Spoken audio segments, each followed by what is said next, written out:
Hey, good afternoon. What's up? Hey, what's up? I'm back, but only for one day, and then I'll be gone for 2.5 weeks. How about that, huh?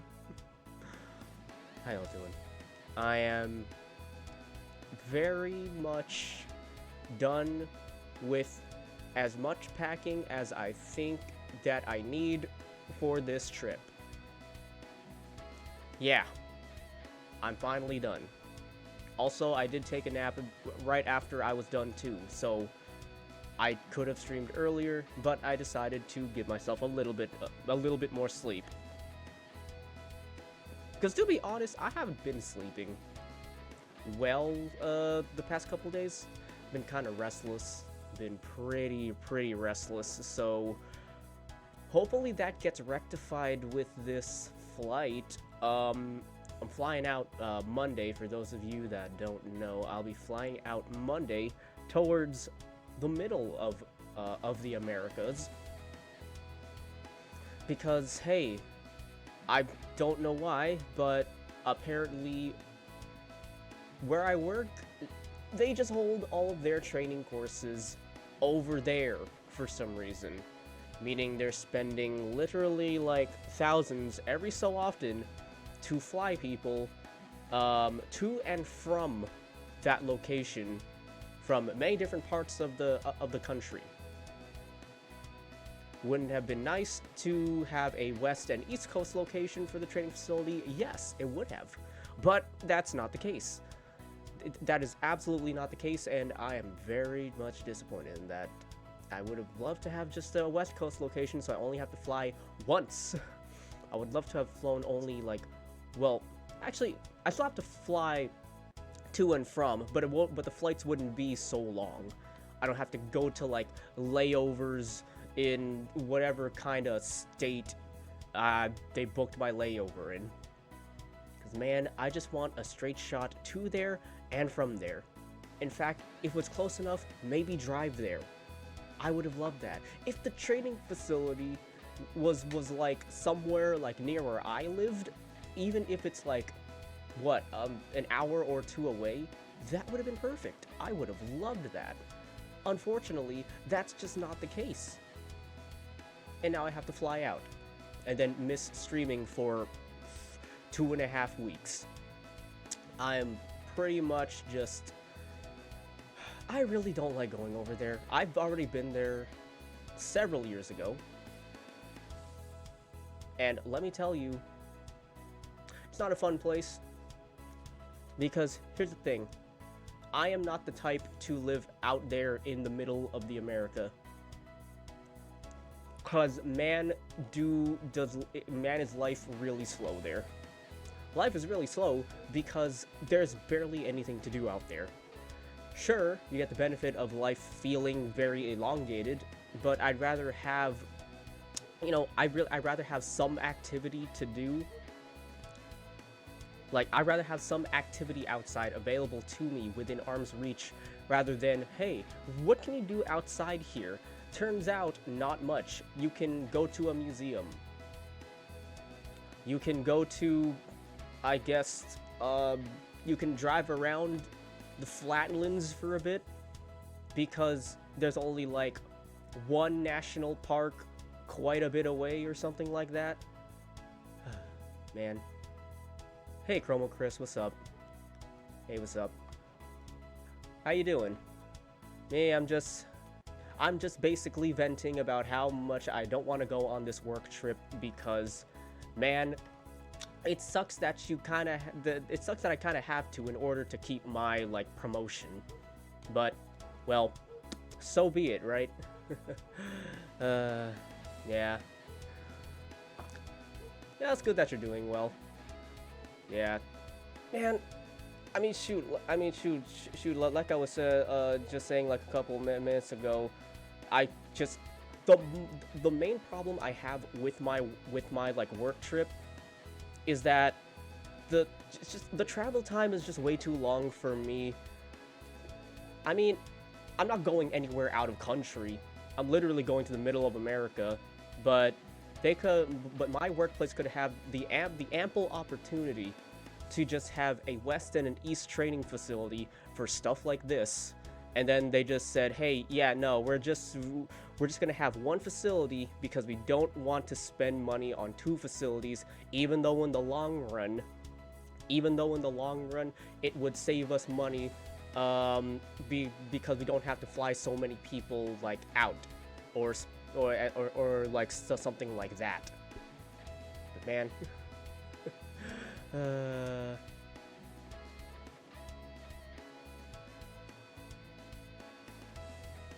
what is that Gongcha on your VTube setup?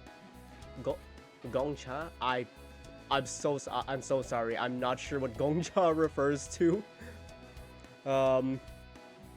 Yeah, I'm not sure what Gongcha refers, what you're referring to there. If it's a specific asset that I have on my screen, oh, Boba. Oh, Boba. Oh, that was probably an autocorrect thing. Yeah, no, that is Boba. See, I have it there simply because eventually, like for moments like these where somebody asks me, hey, is that like Boba? Do you drink Boba? And that's basically just there for me to tell them, hey, I actually don't drink Boba. Why is that there? I have no clue. I just have it on there just so I can actually, you know, my desk isn't so barren on here. See, I don't drink boba, but I will drink milk tea. Here's the issue though. I don't drink milk tea either because, like, well, not so often, because I mean, shoot, every time my friends like ask me, hey, you want to go out and like drink boba, like I'm like, all right, sure, but I'm not gonna drink boba. And then they quickly follow up with, then what are you gonna drink? And then, like, you know what? I'm basically gonna tell them, yeah, no, I'm just a guy that just drinks the milk tea, and I hardly even drink that. To me, what's the point of like getting boba if you're not gonna get the tapioca balls in it?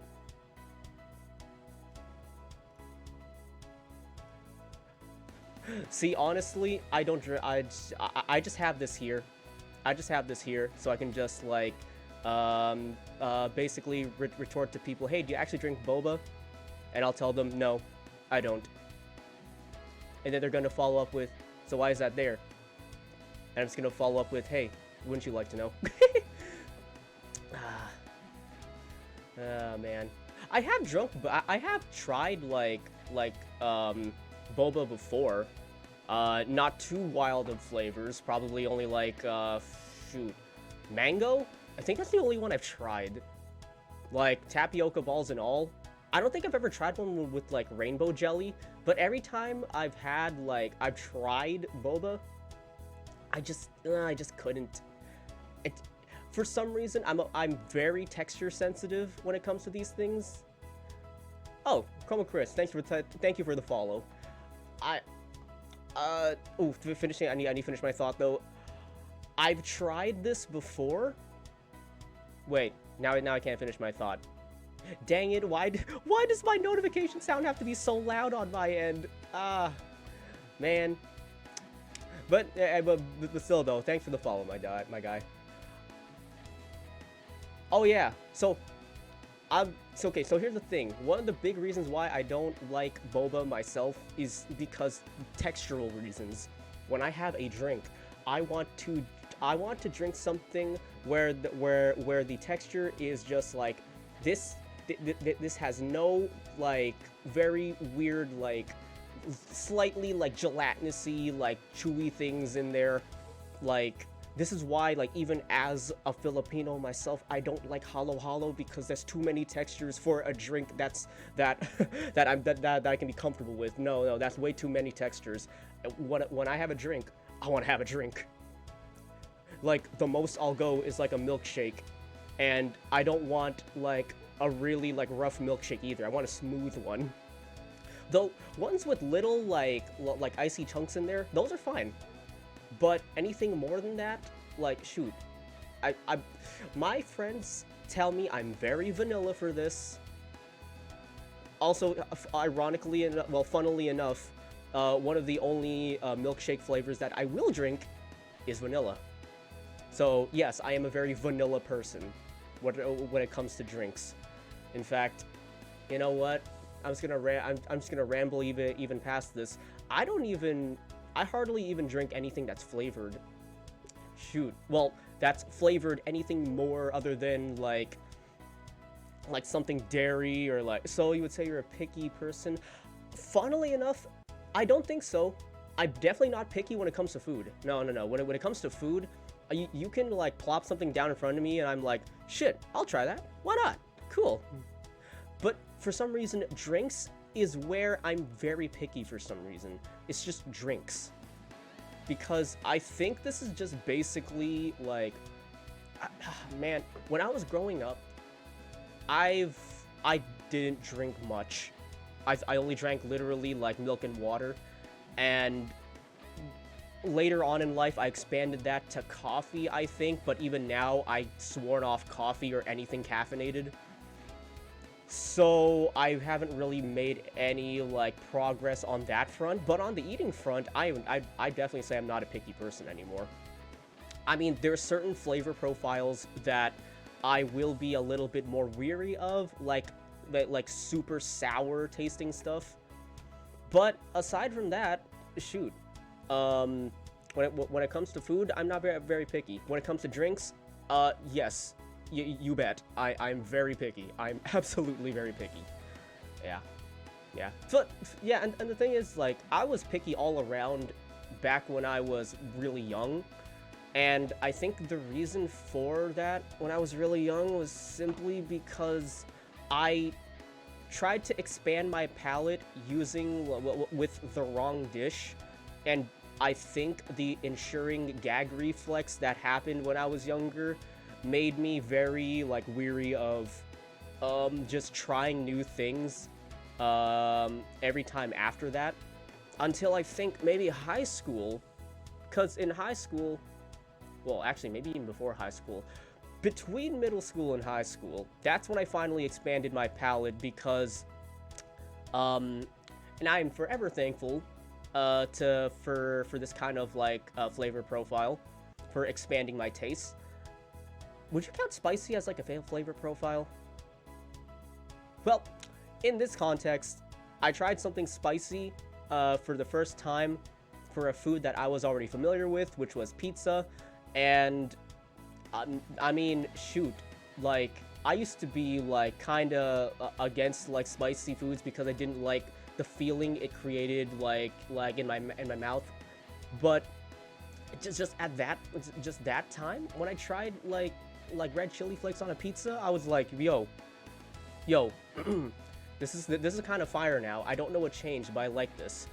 And then I think that was the gateway for me to basically think, hey, I need to, well, let's see what happens if I try the spicy version of, like, this dish or something like that. And you know what? Slowly but surely, I decided, I became more open to trying more stuff. All it takes is just one thing. And for me, I guess it's just chili. it's literally just chili, red chili flakes, whatever, like, spice. Spice was the thing that opened up my palate, and honestly, I'm forever grateful to it. Even though I'm not too big on to really spicy things anymore. I mean, I can still do like the spicy, like the spicy ramen challenge, like that's fine, but I'm not gonna go out of my way to get something like the highest spice level when I go out somewhere that offers that. Me, I like spicy things when they kind of round out the flavor profile of a dish rather than like supersede it. Yeah. A bit of a long-winded explanation, but yeah. Man. Oh, it's actually, speaking of what I ate today. Oh, man. Actually, you know what? If you're still here, I got a question. I said that I don't have really, like, I'm kind of weary about super sour, like, kinds of foods. Is there, like, a way to, like, get over that? Because every time I've tried something, like, super sour, I'm like, ooh, man, I don't like that. I don't like how it puckers up my mouth and stuff like that. That was like a storyline. Very, very. I tend to get like long-winded about things just cause like okay, so let me explain. I tend to get long-winded about things because of the fact that just recently, like, I found more of an opportunity to actually like speak more, cause man, before streaming, before I think even like the work I'm in right now, I used to not have a lot of opportunity to just like talk, because I wasn't really a social person. Like, growing up, I was not a social person at all. Like, I wouldn't count myself as antisocial, just really like socially like inept. I could have said socially awkward, but I'm socially inept. I was socially inept. Maybe I still am. I'm not sure. But back then, absolutely. And I could not hold a conversation with people. In fact, you can even argue holding a conversation with people right now is kind of like it kind of teetered to the other extreme, where I think sometimes I might direct a conversation way too much compared to before, where I let people direct the conversation for me. I'm still trying to find the balance, but I'm kind of glad that I actually can talk now. Well, actually, I have more of an opportunity to talk. Yeah, I don't know. Just shoot, streaming actually like allowed me to practice that a lot. Cause here's the thing. Here's the thing that I've actually touched on in previous streams. I did stream years before. But mostly that was on like that built-in like streaming thing for like PlayStation like 4. That was like years ago on another channel, which I've absolutely nuked, mind you. So that's gone. But on that channel I did stream, and from what I can remember just barely, it kind of had the same vibes of, hey, just guy who plays game and just barely talks or makes awkward comments throughout, and not even like with like a stream of consciousness kind of like thought. Oh, how long have I been streaming for? So if you're just talking about now with the whole like VTuber thing, like this channel, it's only been since, well, the Twitch channel was only the beginning of the year, but I was streaming on YouTube, I think maybe 2 or 3 months before that. So I've only been in the game for about maybe like 6 months. Yes, just 6 months.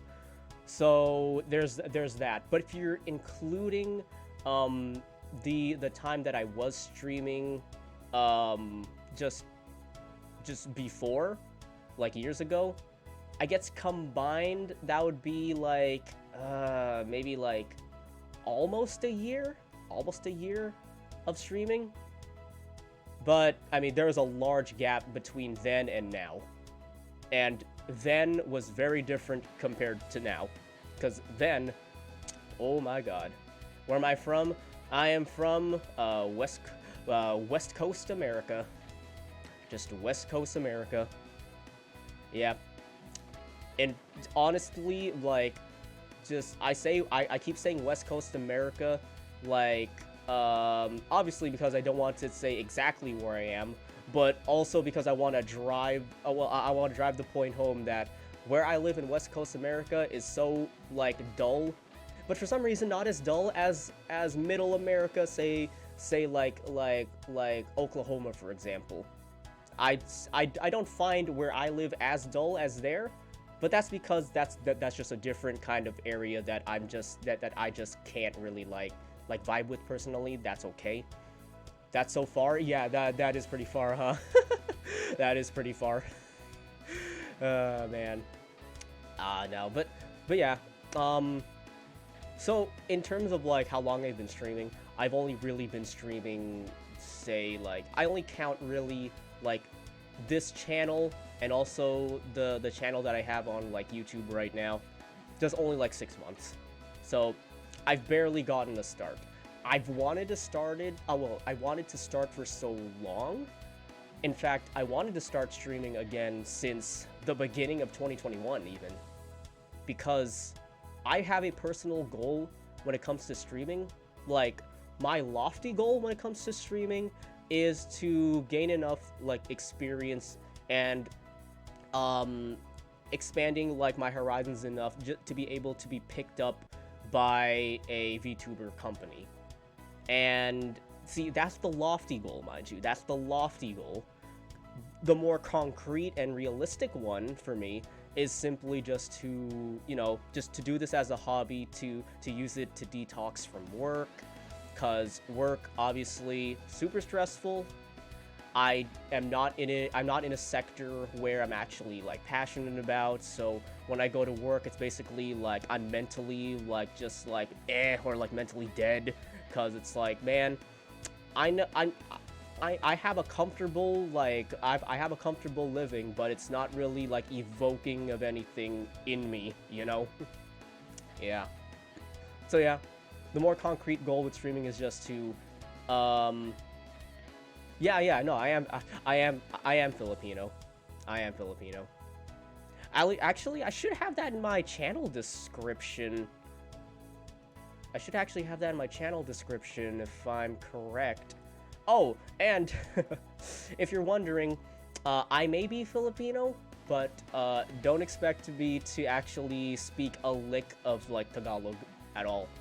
Don't expect me to speak a lick of it, because unfortunately, I'm one of those new generation of Filipino that, man, I had the opportunity to learn the language when I was younger, and man, I did not take it, because trying to keep my attention when I was younger was kind of a crapshoot.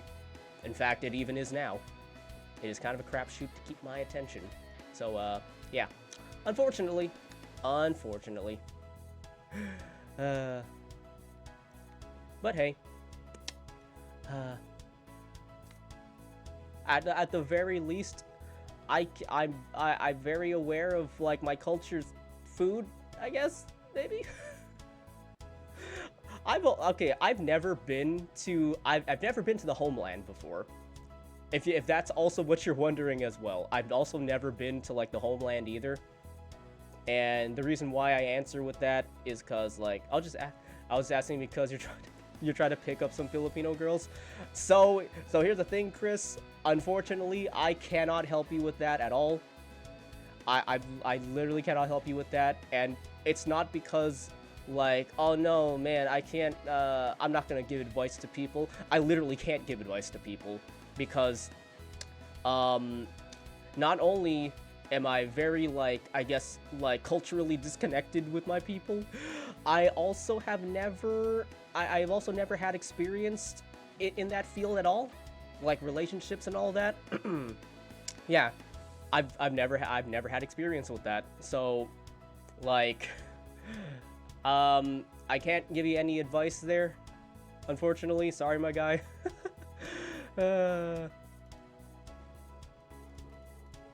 Actually, the only advice I can give... Actually, what advice can I give? Just relating to, like, just my nationality and everything. There really isn't much. There really isn't much. Holy shit, I just realized there really isn't much. Oh my god. You know, this is just reminding...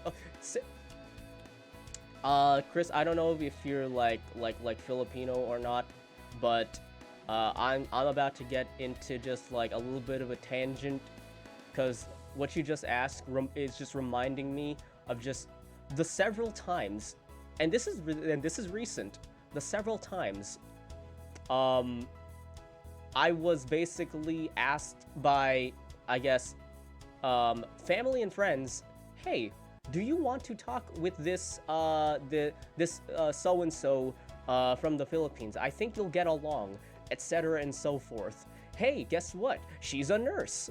Did you can probably you might there might be something there for you. And I'm like, yeah, I get it. I get it. Yeah, you keep asking me this. You guys keep asking me this like every year, and I know what you're trying to do. And for now, I kind of respect that when I say no, you guys like listen and say, okay, yeah, he's not interested right now. But I know once I get like even older, you're just going to like push the subject even harder. And I'm like, yes, I'm just gonna put it out there. I know how easy it is to actually like I guess for lack of a better term, get a girlfriend in the Philippines. Like, it's apparently like really easy according to a ton of folk that have like talked to me about it. Not because I asked, but literally because they bug me about this like every once in a while. I get it, but you know, I kind of want to like, I kind of want to do this myself, you know, until it reaches the point where I'm like, yeah, I don't know, I'm not having luck on this front. So who is it? Let me go talk to them for a little bit. But at the moment, I'm not really like too interested in stuff like that. Yeah, family and friends find random girls on Facebook and just starts talking about them with you. Exactly. Especially the Facebook thing, because man, why does every like older generation Filipino like, why are just all of them on Facebook? Like none of them. I haven't seen any older generation Filipino on anything other than Facebook. Why is it Facebook? It's always Facebook.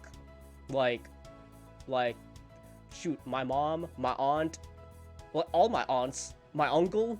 Oh my god, every like older family member, they're just all on Facebook. Like, am I the only one in my family that doesn't use Facebook and uses like Twitter or something? I mean, not like Twitter is any better, but hell, fuck man. Oh god.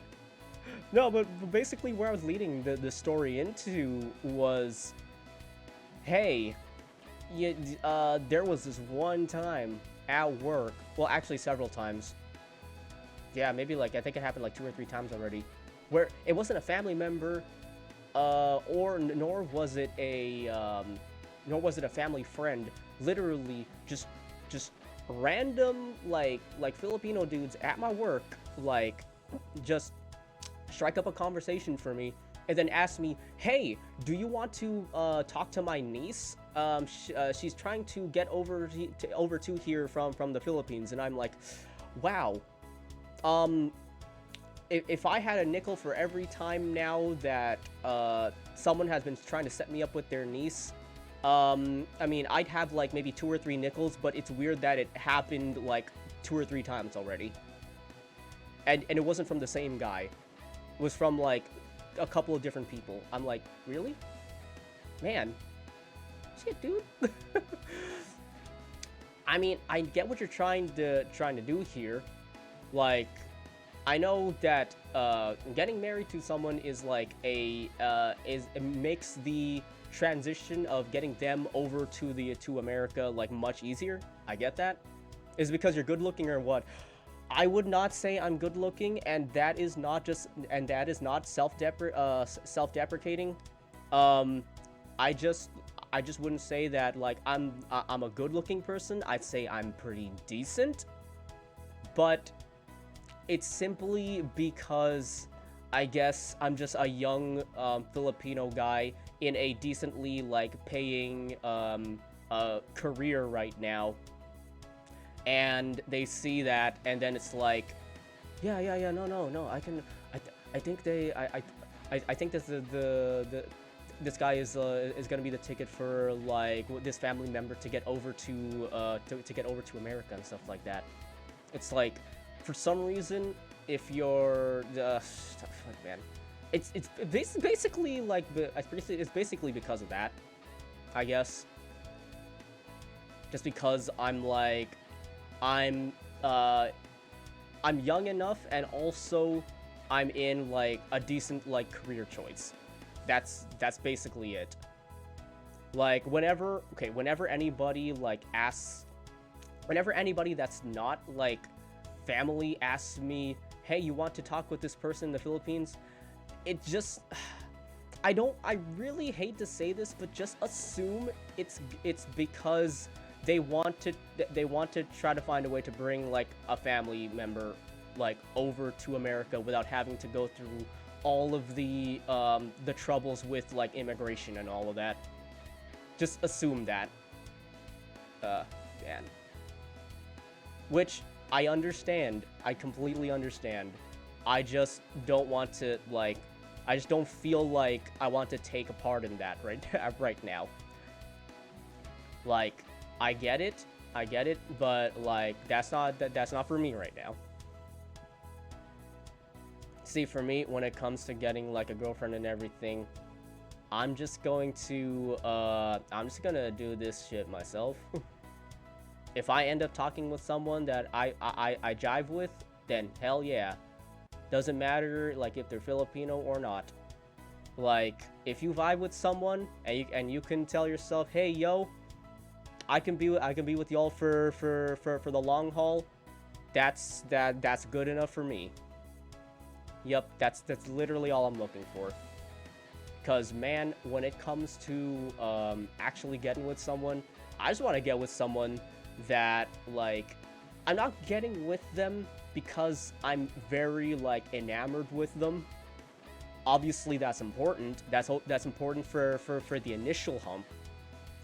But I'm of the opinion that feelings like that come and go.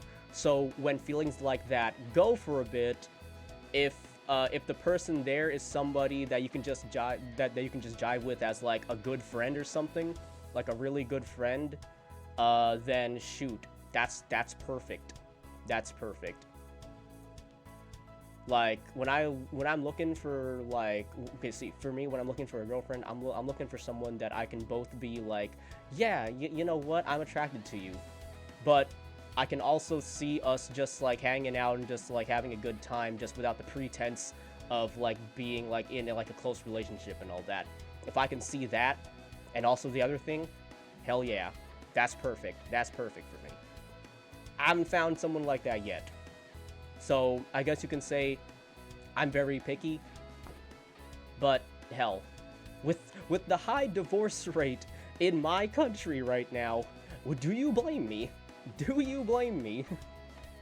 I don't want to end up in a situation in the future where, like, oh man, I kind of don't feel like this with you anymore, but I can't really, like, divorce you because that's just going to be, like, financial hell for, like, the both of us or something. I don't want to end up in that situation because I'm just gonna mention this on the offside.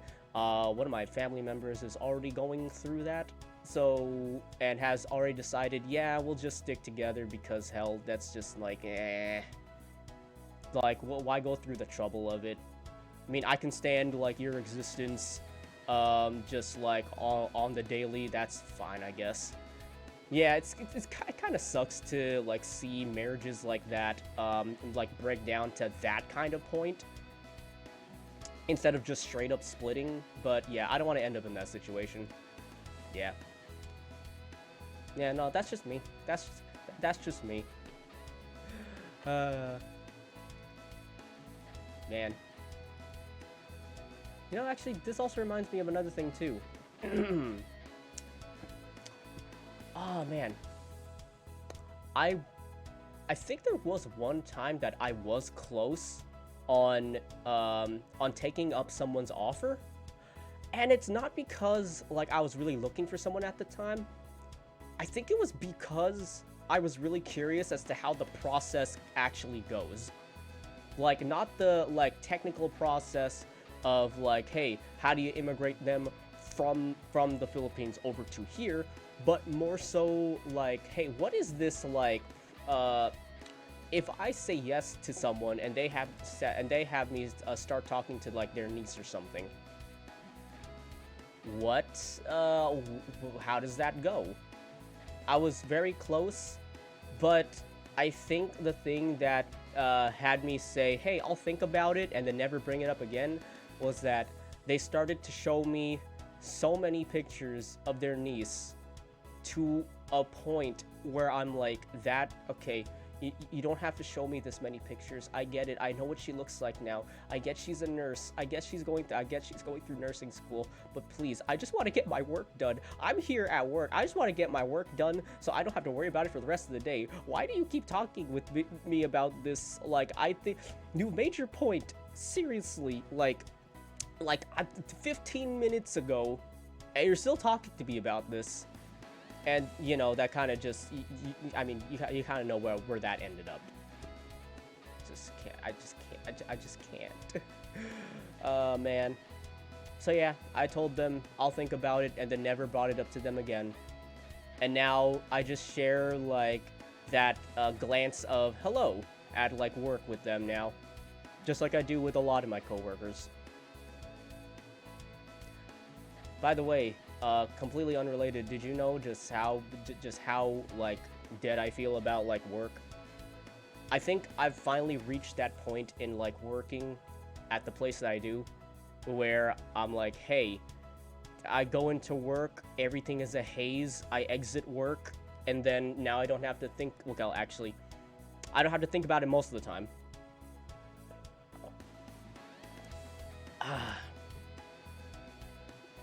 That was me drinking water and not this boba. That's just there for, like, show now. Man. No. Well, yeah. Basically, I'm just, like... I just try to... I currently right now try to avoid the conversation topic. Because I've already been through it, like, several times already. I've already told my family members, hey, I will come to you if I want to take you up on this offer. But other than that, don't bother me about this. Because, shoot, I think at the moment right now, I am very much okay with not being in any sort of, like, relationship right now. I'm totally fine with that. That is a stark contrast to how I was in college, because, I'm just gonna make a short, like, note of this. To whoever's watching, or to if you're still watching, Chris, I was absolutely desperate in college, and that kind of ruined me, that kind of ruined me up in the noggin right there. So now with that perspective, I've completely, like, shifted my, like, view about the whole thing, and now I'm okay with just doing me for a bit. And that's all I'm gonna say about it. And maybe I'll talk about it more, like, in another stream, but fuck, man, that is a... Those were not good years. College, at the end of the day, was not really, like, many good years. Because holy crap. I kinda wish that I have the perspective back then as I do now. I wish I kind of had that, like, perspective, but no, I didn't, and now that just resulted in me not only distancing myself from, shoot, 90% of the people that I know from, like, college, most of them, like, just naturally, some of them because I just don't want to deal with their shit anymore, and when now, really, I don't really talk to a lot of people anymore. Which also facilitated why I want to come back to streaming, because it just gives me an opportunity to talk more. And boy, do I like talking. Maybe not face to face with someone, because that's still kind of awkward to me. But in this kind of aspect, very good. I'm completely okay with this. Oh, excuse me. Just gotta burp a little bit there. Yeah. But yeah, that's basically my long-winded tangent about stemming from hey, am I good looking or not? If I look in the mirror, am I good looking? Well, maybe it's humbleness, maybe it's self-deprecation, but I wouldn't say so, like, to an extreme extent. I wouldn't say so to an extreme extent. Yeah, I wouldn't say so about that. Yeah, but anyway, fuck, man. Anyway, my original, like, the original thing I just wanted to, like, start talking about in the stream, like, shoot, I lost the page already, like, I lost the tweet about it already, but, man, like, how do I bring this up? Where is it? Where is it? Where is it? Where is it? Where is it? Dang, there was a tweet by Good Smile. Actually, you know what? Okay, let me just like this image right now, but there is a tweet by Good Smile that showcased hey, these are all of the, there it is, I found it. Oh, it's by Ami Ami English. Well, let me show this right now. Boom. That Mother Pfeiffer, that's not where it is. Is it this one? Here we go. Yeah, this is what I wanted to talk about. Oh yeah. So let me just increase the what's it called on this? The zoom. 175, I guess. Well, that still doesn't like give me much, but we'll go with it. Yeah, these are the upcoming Good Smile statuettes coming out, or like Good Smile figures. So I'm just gonna say this right now. I better be first in line when it comes to the pre-orders for Elmo from Sesame Street. Let's go! Look at that, Good Smile showing the Sesame Street fans like some love. They're bringing out like Figmas of Elmo and the Cookie Monster. Let's go. Clap, clap, clap, potch, potch, potch, whatever the hell the onomatopoeia is in Japanese. Thank you, Good Smile. But in all seriousness, I find it kind of interesting that Good Smile would actually release, just figures for Elmo and Cookie Monster. I found that really odd, but that's kind of like, I find it kind of interesting. I did not expect this. But the real reason, the real thing that I wanted to get, that I'm really happy that it's going to happen now, is this right here. Look, Mousy is going to have her own statue. I'm like, bro, finally, the VShoujo like VTuber that I've been a fan of since before even her explosive growth, like right here. She's getting her own figure. I'm absolutely getting it. Like, I know I've just been getting HoloLive stuff from Good Smile up until like now, but Mousy's probably gonna be the first one. I'm probably gonna go, hey, yeah, no, you know what? Just this once, I'm gonna get this. Unfortunately, it's not her current look. I really like her current look, but I mean, this is the look she's basically like, I think currently most known for. I mean, Mousy has literally like a dozen outfits already, but I guess this one right here is the outfit that she's most associated with. So, yeah, I'm happy about this. I'm gonna grab it. I'm gonna grab this one. In other news, wow, they actually have, I don't know who this is from Hades. I've never played Hades, but I know how popular it is. But Hades being popular enough for them to get that Good Smile collab to get a statue of this character out. Good on them. Good on the Hades devs. Like, I don't think they ever expected like Hades to actually get to the popularity it has. So I am very much happy for them. And one thing I just noticed is unrelated.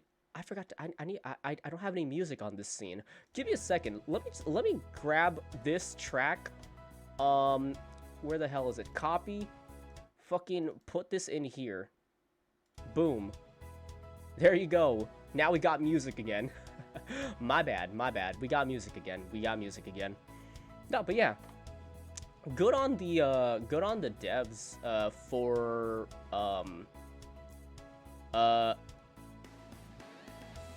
Hades. Wow. The name is literally right there. I have no clue why I just blanked on Hades right now. Yeah, there's that.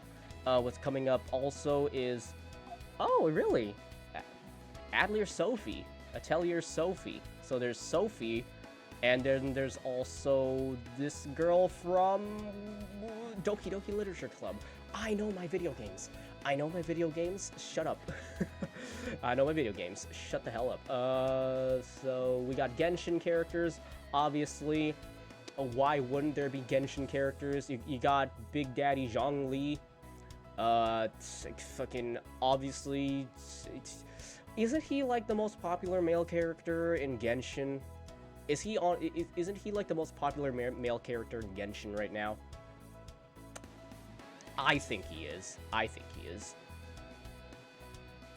But that's coming from somebody who isn't a player of Genshin, nor has consumed anything Genshin related, even by third party. So the only Genshin character that matters to me is the edgy ones. So I guess maybe Zhongli is like edgy. I don't know if Zhongli is edgy. Armin's husband, hello, what's up? How you doing? How you doing? Me, I'm just going through, like, just random things that I just wanted to talk about because, hell, I need to fill out the stream somehow. I needed to stream at least once before flying out on Monday. So, this is gonna be the last stream I'm gonna do until, like, I guess the 18th, sometime after the 18th in June. Yeah. So I'm just gonna go and talk. So I'm just talking about random things that like piqued my interest. Yeah. But yeah, hello. How you doing? But yeah, what was I saying about Genshin characters? I was saying that yes, Zhongli is cool. Yeah, Zhongli is cool, but honestly, you're just finishing cleaning right now. See? There's at least somebody that actually does their housework.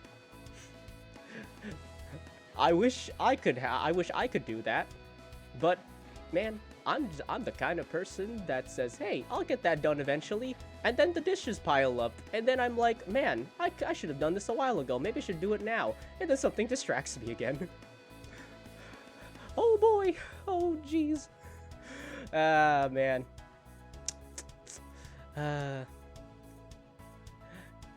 Well, if you're finishing up just cleaning right now, I hope I provide some great background noise for you as you're...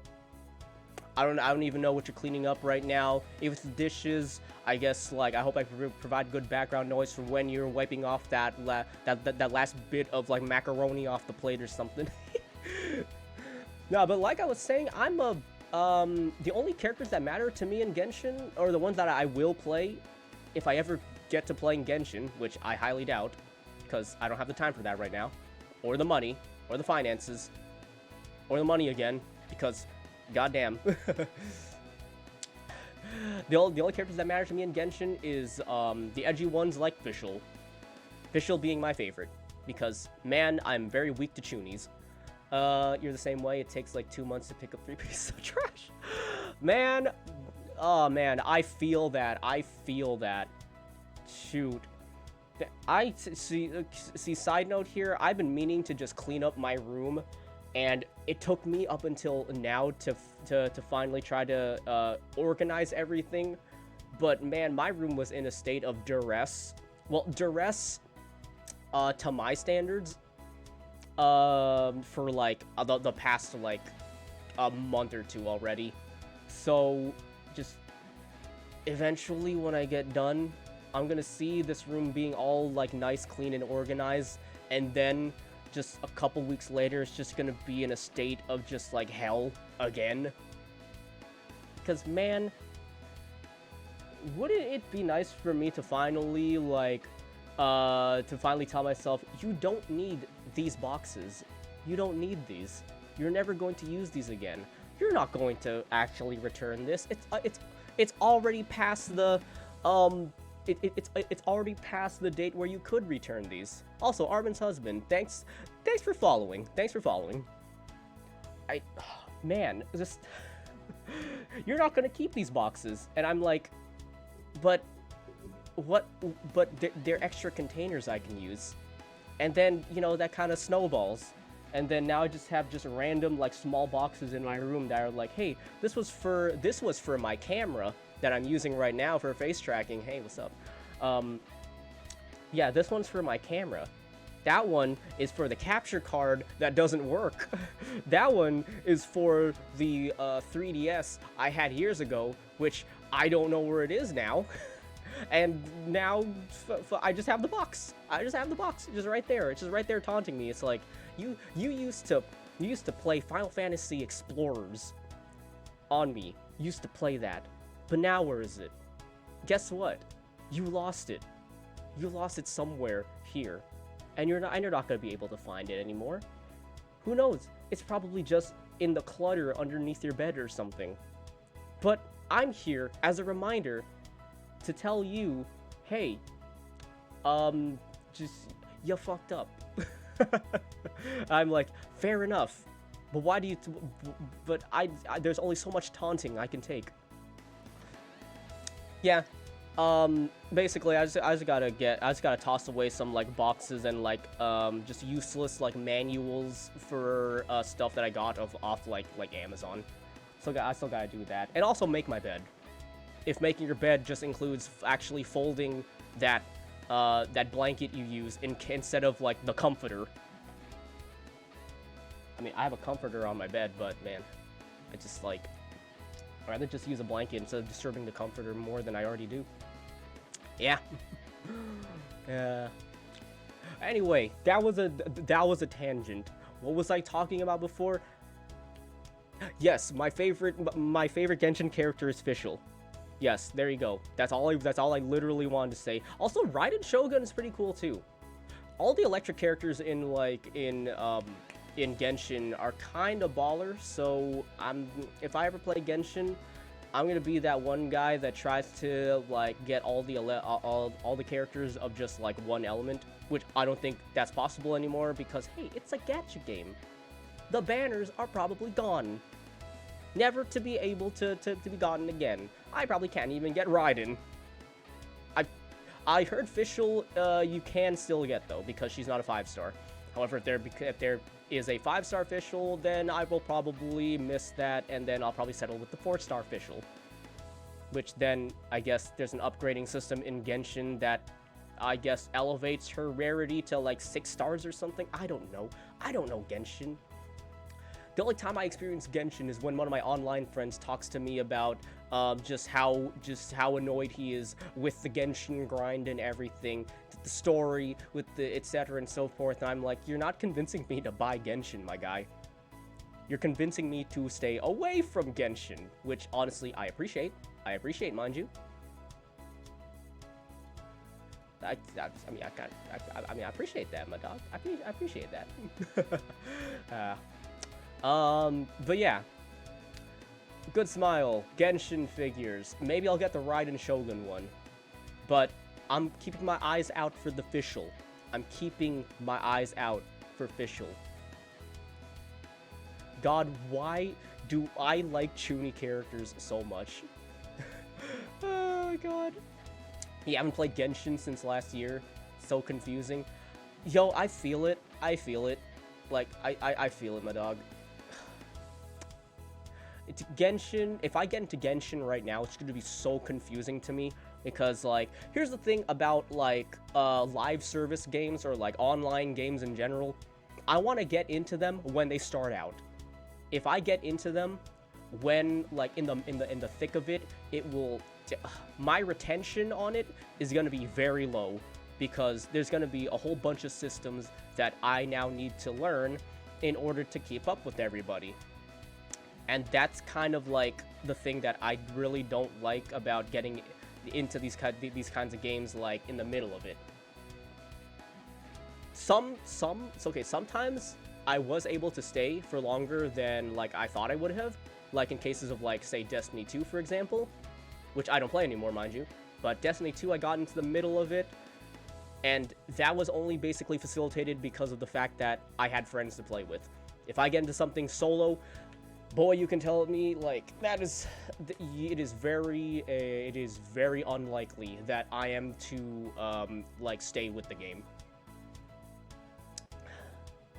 Now, if there was a HoloLive gacha game, though, then, you know, maybe I'll change my stance on it, because I am an unabashed, I'm very unabashed about it.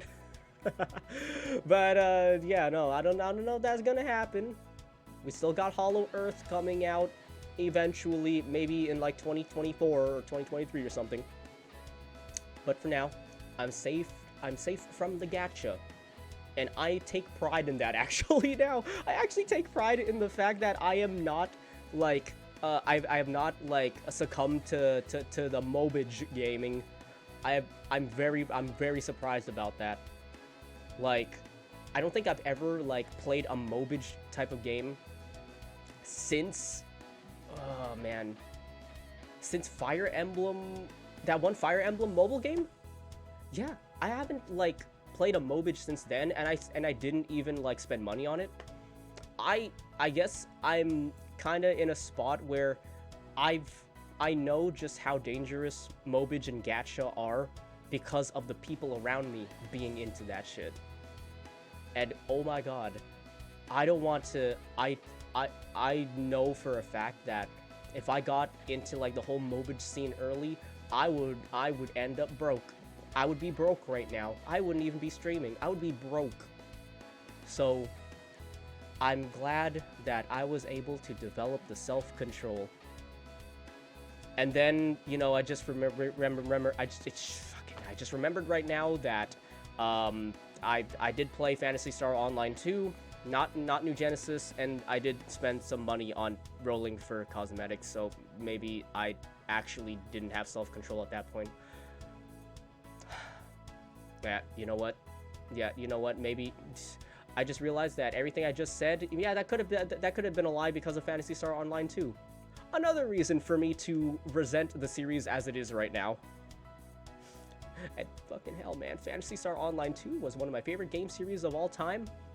And then with New Genesis, and the fact that every so often I just remember just that I did spend money on just rolling for cosmetics. It kind of stings to me now. Let's move on. Who are the other figures that are going to be released? Well, speaking of HoloLive, bam! Look at all of this. You could get your daily dose of, like, you get your dose of Nakirium.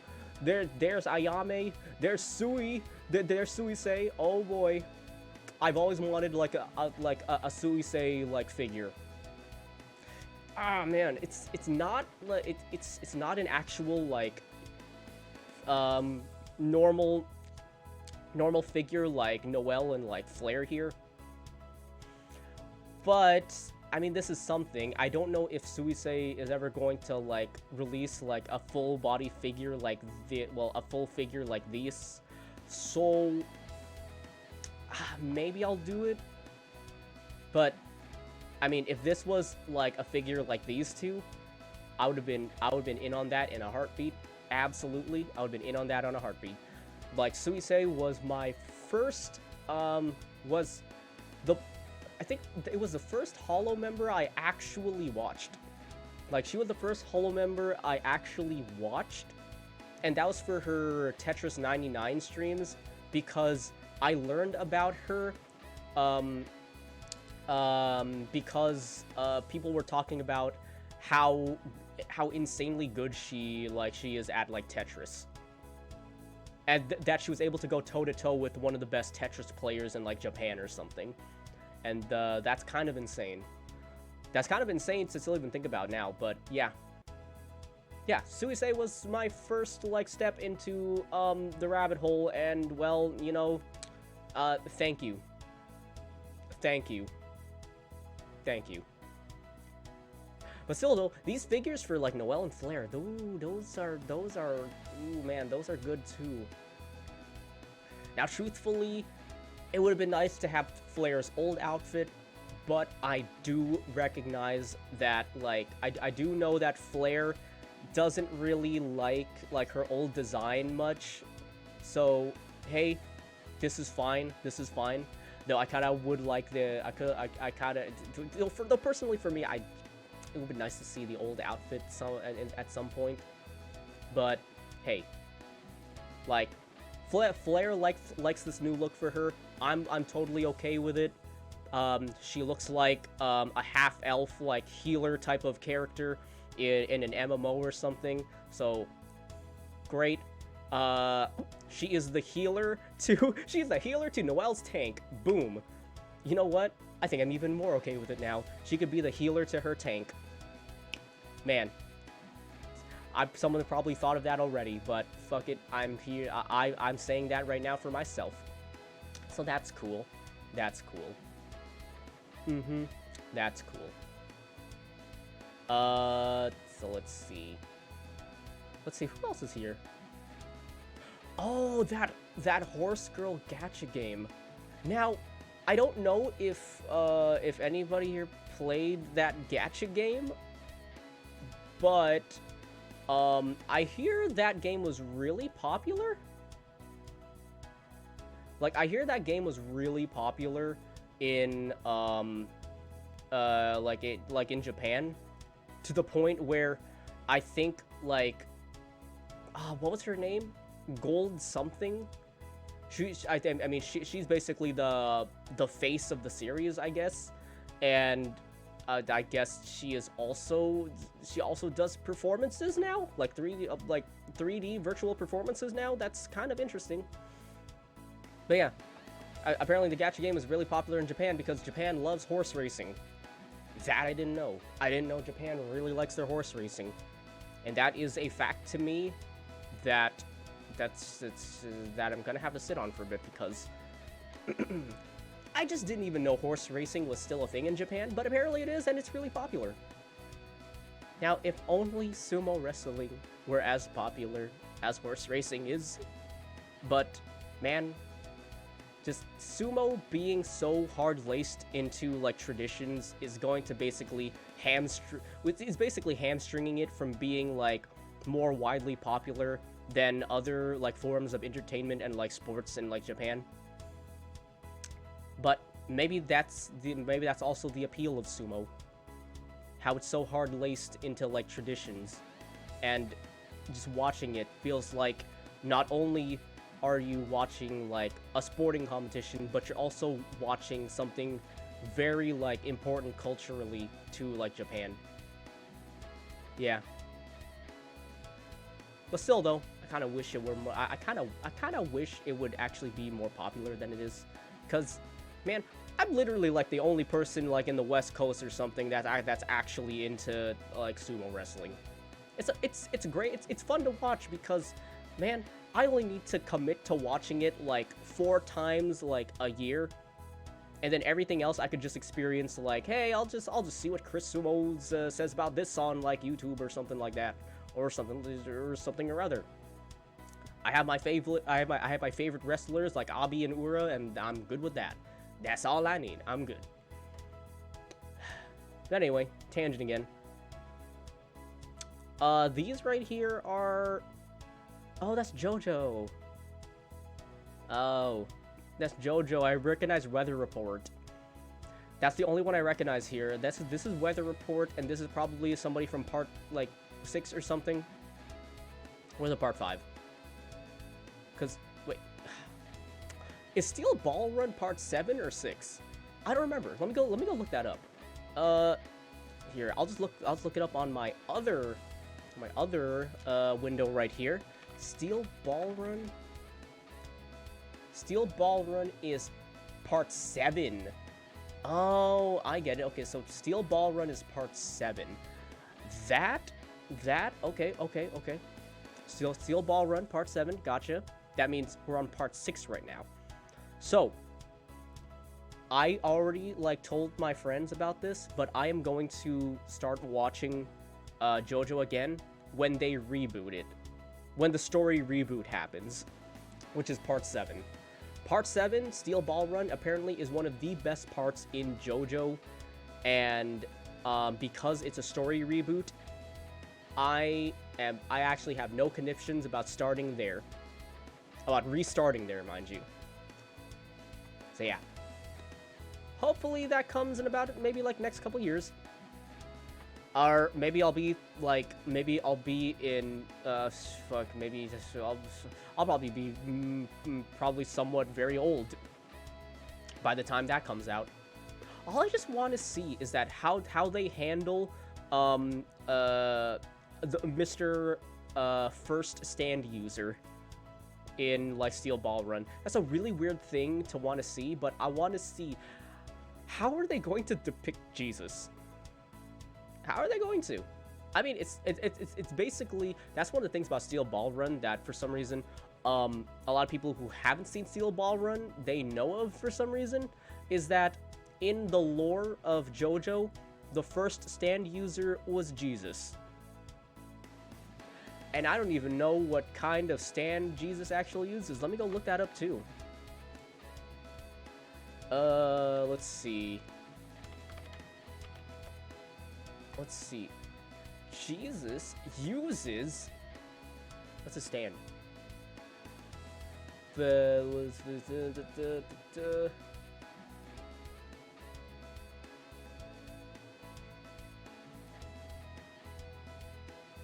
Ticket to Ride? That's a stand? Ticket to Ride is a stand? Oh. Huh. Something about misfortune. Okay. Alright. I gotcha. Alright.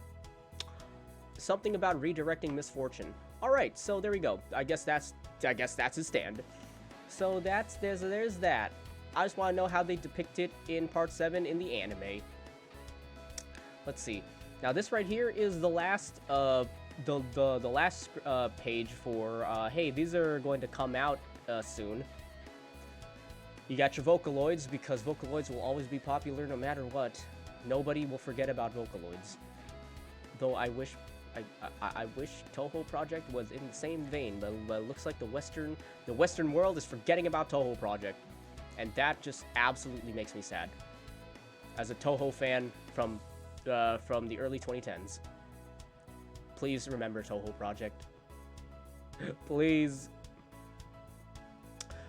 We have right here, wait, this is race outfit versions for Konosuba characters. That's Aqua, and that's Megumin. I haven't finished this show, so I can't really say more other than I guess they look okay. But these scale figures don't really do anything for me.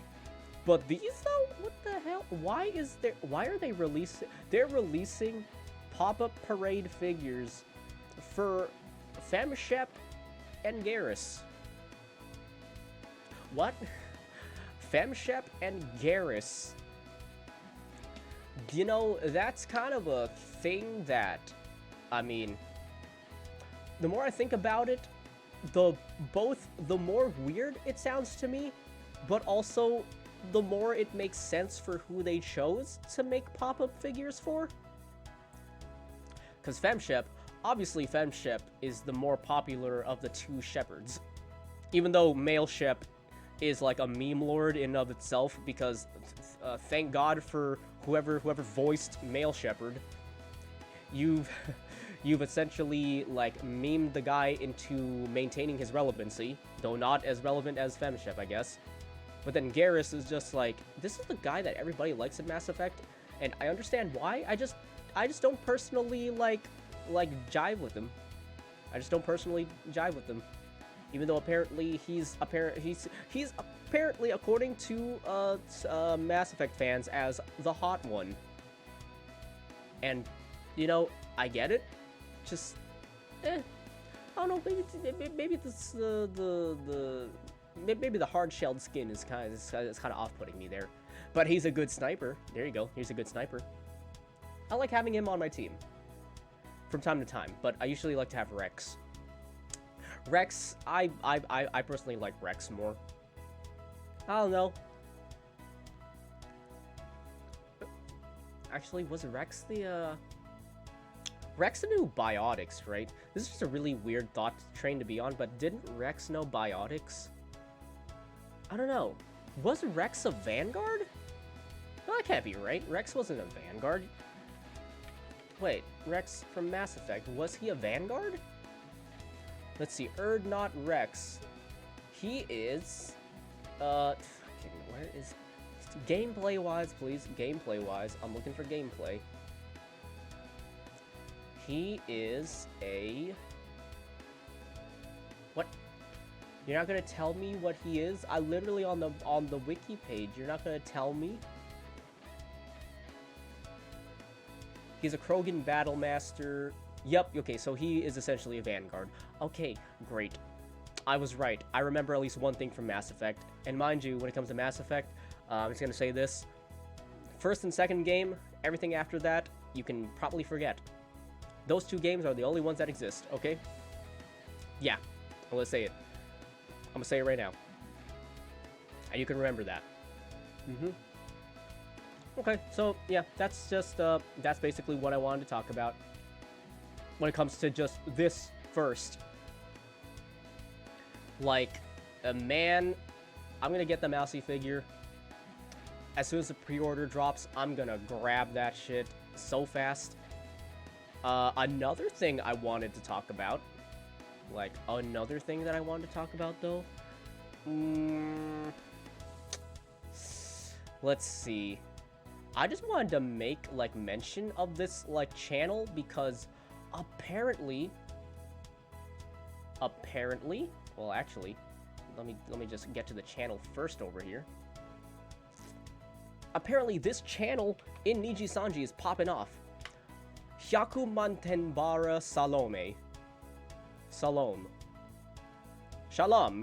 No, yeah, apparently, Hyaku, I'm just gonna call her Hyaku. Hyaku is popping off. And she's only been in the game for like 4 days, and she already has 500,000 subscribers. So her growth is exponential in terms of like Niji-Sanji. So, man, she's basically going to make waves in Niji. Well, I guess just in the VTuber world then, because like she is absolutely gonna make waves. Let me get to her channel right now, if I can find it. Right here. Yeah, look at this. Look at her views on just like her 5 streams. Also, that loading screen with like the CEO right there, that's funny. You can't see it because like I'm blocking it, but her loading screen apparently just has like the CEO of Niji in there, so that's funny. But all she's been playing was like Biohazard, Biohazard, Euro Truck Simulator, but her views are nuts. 2.1 mil, 1.5 mil, 1 mil, 1 mil, and apparently her live viewership is just insane right now because she's been getting like 80 to 110k per stream that she's done. Like, man, honestly, I'm really kind of confused about that. I mean, I'm starting to understand why. I'm starting to understand why she's popped off the way she has, because I think one of the big things is that she is Niji's first solo debutante. She's Niji's first solo debutante. And apparently that hasn't been done in Niji before because they do everything in groups. They used to do everything in groups. But she so far is the only solo debutante. And so everybody's interest, well, mostly in Japan, because I don't think the overseas watchers really have honed in on her yet. But in Japan, like, the VTuber watchers have just honed in on her. I mean, look at her views even. But yeah. And being solo, and being a debutante under, like, basically the biggest company over in Japan, I guess that also helps, that also helped, her with the numbers that she has right now currently. Like, I mean, shoot. She only has like she has 520k subscribers already after like 4 days. That's just nuts. How long did it take somebody like Kobo? Let's see. Cause Kobo, for example, Kobo has how many subscribers does Kobo have? Well, I'm gonna look it up.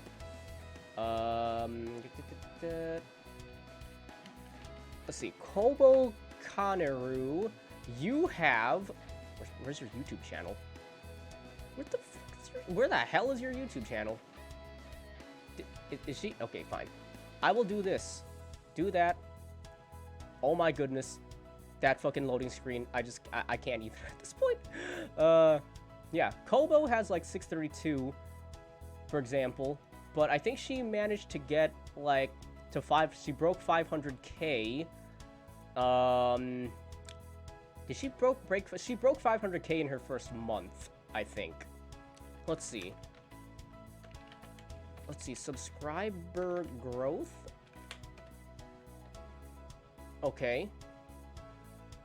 Subscriber growth. I'm gonna look up her subscriber growth. Playboard. There you go. So, let's see. Her subscriber growth according to something like Playboard, for example. And yes, I know it's not a fair comparison, but I'm just using this just to have a juxtaposition of this lady's growth compared to like Kobo's growth or like somebody else's growth, just to show like how insane like her growth actually is. I think when Kobo first started out, that's views. I'm looking for like, I'm literally looking for what's it called? Subscribers. Okay, right here. So when she first started out, oh, the last 30 days, really? Okay, so I can't really, I can't figure this out then. Man, how much did she start off with? Well, either way, like, Hyaku, which I think means 100 in Japanese, or maybe like 100, well, Hyakuman means like 100 million, or something like that, or maybe 1 million, I'm not sure. But yeah, her already having 500 subscribers in only 4 days, in about a month, she's gonna reach 1 million. Absolutely, she's gonna reach 1 million. She will be I think that makes her the fastest growing, like, VTuber in, like, the history of VTubing then, if that happens, because I think the first VTuber that hit, like, 1 million subscribers, that was Gura, right? The first VTuber that hit 1 million subscribers as a VTuber from the get-go, that was Gura. Or maybe that was just in Halt Live. I'm not sure which one of the two, but she was one of the first for something. But Hyaku will, like Salome here, I'm still gonna call her Hyaku. She's going to basically break that record. It might even be in less than a month. It's only been 4 days. She's already had 500,000. Yeah, she's gonna break that in less than a month. Maybe even less than 2 weeks. So, yeah. And apparently, it's not a case, it's also not gonna be a case of just like, oh, this is a curiosity. This is a curiosity that's gotten everyone's attention. No, apparently, she's also a really experienced entertainer as well, because she has the Ojo-sama, like, regal lady type of thing about her. But the thing is that, compared to other, like, to other entertainers, she is able to keep up she's able to keep up, like, the regal lady type of, like, deal for the entirety of, like, her streams. Even though her streams have only been, like, an hour and a half or something. Like, her skill at just maintaining character is apparently really, really good. So, maybe, just maybe, like, if she pops off, she continues to pop off in the way that she does, perhaps, this is me just speculating, wildly speculating, but if that aspect of her proves to be, like, the most important to her maintaining, like, her viewership and everything, it might cause, like, an aftershock in like the VTuber world, where it's like people will have more incentive to just act more as a character rather than like an aspect of their genuine self. Or maybe they will finally reach a point where it's like, I can act as like a character, like, and show that I'm a character, but I can still convey the actual person behind like the avatar. But for some reason, for me, I feel like if she hasn't been, if Hyaku doesn't end up being like as open or as like genuine to like who the person is behind like the avatar and everything, and maintains the Regal Lady character for the long haul, then that might just end up with like just having that effect on like the VTuber world. Just commit more to the character rather than committing to just like being like yourself. And that's kind of dark of me to say, but hey, that's always a possibility. That's literally always a possibility. But for right now, I can only really speculate. But all that is certain is what's in front of me, and holy crap, good on Hyaku. Good on her. I hope she rides this wave and remains as one of the like, and she ends up actually being one of the faces of Niji in like later on, because she basically has the keys to the kingdom right now. This lady basically has the keys to the kingdom, and I honestly think that if she maintains like the growth that she does have, bam, immediately, like, I think that if she maintains relevancy and popularity throughout the year, she might even surpass Gura in terms of subscribers. I mean, she's already surpassing her in terms of like viewership, but I don't really count that right now because she just debuted. So what her average viewership is going to be 6 months later down the line is gonna be quite the thing to really figure out. Because who knows? There might be a sharp drop. There might be a sharp drop once you at a certain point, or at the other end of the spectrum, she's gonna maintain like tens of thousands of viewers for a very long time. Yeah, we don't know at this point. We actually don't know. So hopefully it's like it's a case where she actually maintains this like trend, and she actually becomes like one of the big players in like Niji and just VTubing in general. And I only hope that her journey serves as like a good influence for the VTuber sphere, instead of something that introduces like a negative trend for it. Like, it may be a good trend in terms of numbers, but in terms of actual like vibes of like how VTubers portray themselves like across their like entertainment, just I hope it's not negative. Cause I don't know, part of me is just like, it just comes back with me saying like, I don't want this whole sphere to end up with like a trend of, hey, commit more to the character.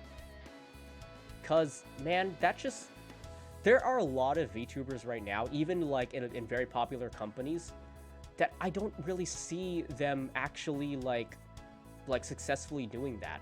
And they don't have to. They don't have to commit to the character. That's why like a lot of these entertainers, like, to be able to maintain like character like this, supposedly, it takes a lot of like skill. It takes a lot. Like, it takes a lot out of someone in general. And just to like, I don't know. There are just some people that aren't able to do it, and that's okay.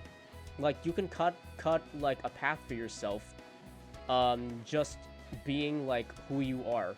Like, have the avatar just be there as like, hey, this is something for you to see. It has a little bit of character in it, but for the most part, you're watching me for me. And honestly, I find something really, like, endearing about that, and I don't want that to go away. I wouldn't want that to go away. That's one of the main reasons why I like VTubing, is because, hey, you could be these anime characters, but you could also, like, be, like, very, like, realistic and down to earth, and be, like, super genuine to the person behind, like, behind the avatar. That's one of the main appeals for it for me. And I believe, like, for overseas audiences, that's one of the main appeals for it too. I don't know anything about, like, the JP community surrounding this, but I can say for sure, I honestly think that a lot of overseas audiences for, like, VTubers appreciate the lack of commitment to, like, the character, and more commitment to, like, the person. That's what overseas audiences really, like, appreciate. So I hope that whatever this ends up being, it ends up being just, like, a positive thing, you know? But a little bit downtrodden, I'm gonna rebound it back to, hey, for right now, good job, Hyaku. Good job. I will observe you. That was so awkward for me to say.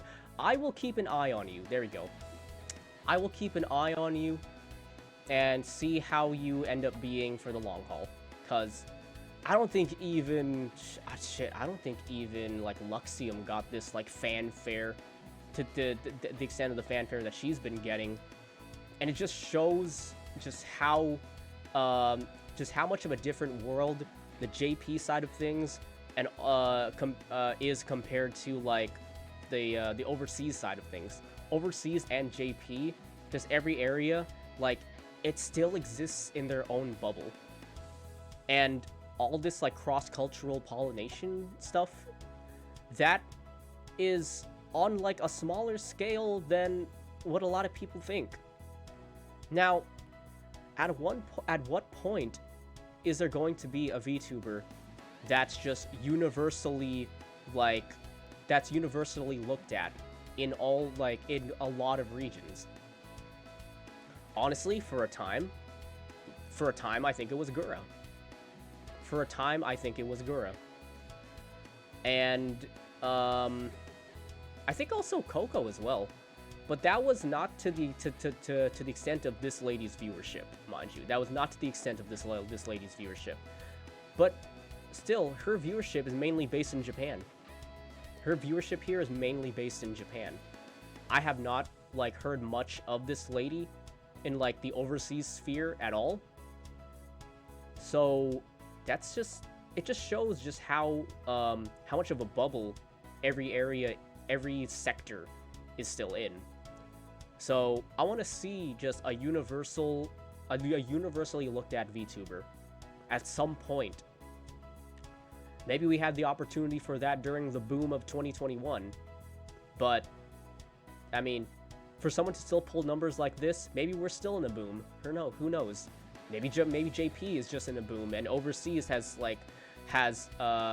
evened out. Yeah, I just don't know yet. I just honestly do not know yet. Yeah, that's one of the things I wanted to talk about. Another thing that I do want to talk about also is that apparently the fucking Gura has taken a page out of Miko's book. For those of you that don't know, Miko is popping off with her WWE 2K22 streams. It is insane. It is funny. Dude, like, Miko, wait. Like, Miko, where's her channel? What the hell? There we go. She has been popping off with her WWE streams. Each one has gotten 80 to 100,000, like, viewers. And I think this one right here, this quote-unquote pay-per-view style of, like, of stream That one actually broke the record of viewership. Well, live viewership, I guess, if you consider just virtual viewership as like the arena. But I mean, this surpassed the viewership of the highest viewed WrestleMania. Hilariously enough. But yeah, this was a hilarious stream. All the people that you see in the thumbnail right here, they all provided voiceovers for their characters even as the matches went on. That was great. This one, each WWE stream is basically like gold for like Miko. Like absolutely. Like her WWE streams are just hilarious. Like unfortunately, I think her first one is blocked in certain countries because of the music. Because she forgot to turn off like the entrance themes, which, mind you, Gura right now, I kind of hope that Gura like, I can't check it right now because I don't want to like restream her stream because that gets me in trouble. But what I hope is that she turned off like the music so I can actually look at this archive. I could actually look at this archive when I'm like, you know, when I'm done streaming. But yeah, these streams have been fun, and Gura seems to have taken a page out of Miko's book and seeing like, oh wow, Miko's popping off with this. This seems hilariously fun, and now Gura probably wants to do her own with Hollow EN. That would be absolutely funny. I hope this is a really great stream, because WWE stream, well, wrestling game streams are so like are such content gold mines that just don't get talked about enough. Like wrestling sim games where you actually can create your own characters like this, it's just a gold mine of content. It really is such a gold mine of content, and it's just something that I personally like love as a big pro wrestling fan myself. I still play WWE 2K19 to this day and just go through like simmed matches. And it's been like years already. I still do that. It's not only is there a lot of replayability with the games, there's a lot of content with it because you can just create your own, like, I guess, pseudo promotions in the game with your own rosters and everything, and you end up with hilarious stuff like this where you have just a pay-per-view involving, like, in Miko's pay-per-view, she had Fubuki, Mio, Aki, Noelle DX version, mind you, Noelle DX, Noelle Deluxe, Watame, Subaru, Polka, and Botan. For some reason, she doesn't have Suisei in there. She did make Suisei, though, but I think Suisei was not available to provide her, like, voiceover for this stream, so I guess we could just explain it with that. But I can see whenever Suisei becomes, like, available, she is going to, like, absolutely take part in this. This is very fun. This is a very fun stream. This is a very fun stream for everyone. And I was looking at, like, a thread on, like, the Reddit, and they were, and I think there was one thread where one commenter basically said that Miko could actually make this, like, a yearly thing. Just have, like, a whole entire, like, big pay-per-view style, 2K game, well, wrestling 2K game, where, like, she makes a whole bunch of hollow memes and then it ends up being, like, it ends with, like, a Royal Rumble. There's, like, pseudo feuds happening that culminate in them getting resolved in the pay-per-view. Like, that seems great. That seems like a great idea. That seems like an absolutely great idea. I hope Miko does that. If she doesn't, that's okay. That's okay. She doesn't have to, but there is a gold mine there. That is a great idea, and it keeps people, like, engaged for, like, the long haul, especially if you develop these feuds using streams outside of the 2K games. Like, I know this is a bit more kayfabe, but just talents building up kayfabe feuds with each other over hilariously stupid things, and then it all resolving in streams like this. I think that is an absolute treat. That would be an absolute treat. But yeah, Miko's popping off. It made me want to get 2K22, absolutely. But I know with 2K22, I think what I'm gonna do if I ever get it is like, I think one of the streams is me developing the movesets for like all the Hollow Mems. Cause for 2K19, most of my like roster is made up of Japanese wrestlers and some like luchadors and stuff like that, from IRL. But I'd be fine with having like, you know, with doing like a Hollow Fights thing, because Hollow Fights was a thing before any Hollow Mem would pick up like a 2K game. I would actually like just spend a stream just developing the movesets, or like several streams developing the movesets for like Hollow members. That would be so fun. That would actually be fun, really fun. Yeah. Because I already have ideas of what each Hollow Mem, what their finishers, signatures, and just what their wrestling style would be. And apparently somebody else had that idea as well, because I saw like a thread in New on the Reddit of somebody just asking, hey, what would be each Hollow Mem's finisher and signature? So I might get ideas from that guy. But, for now, yeah. For now, good job, Miko, for finding gold again. This is basically, I think people are comparing this to the time when she popped off with, like, GTA. And now she doesn't play GTA anymore, but now with this, she's popping off again. Miko just, like, finds gold at certain points and just pops off with it because she's able to, like, run with it and, like, make content gold out of it, too. She's just a really great entertainer. And she knows when she's struck gold.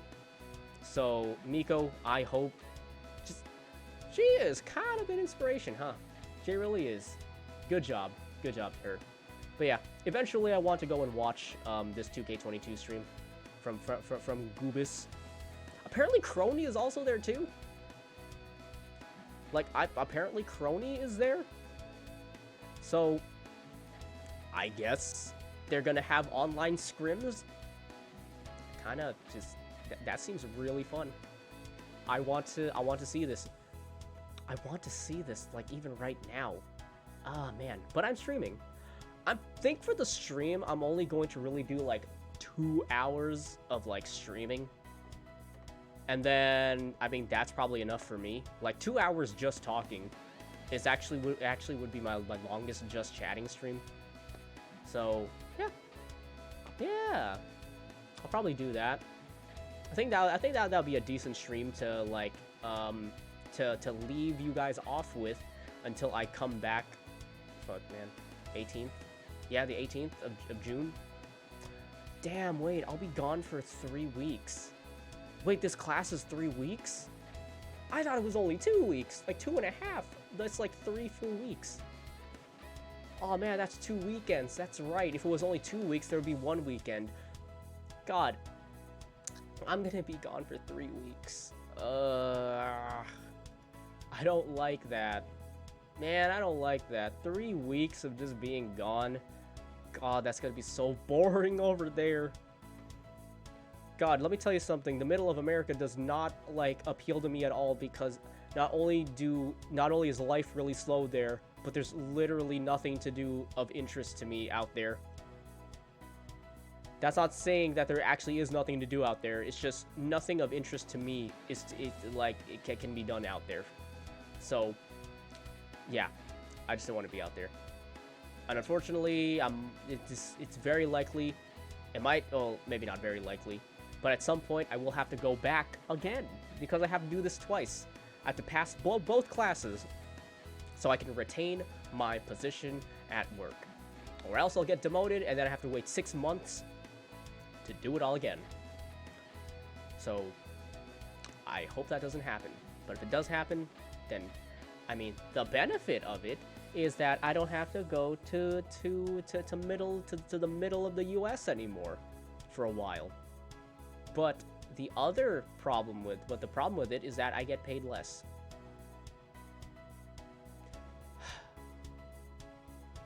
Damn, that sucks. But anyway, so there's that. What else I want to talk about here?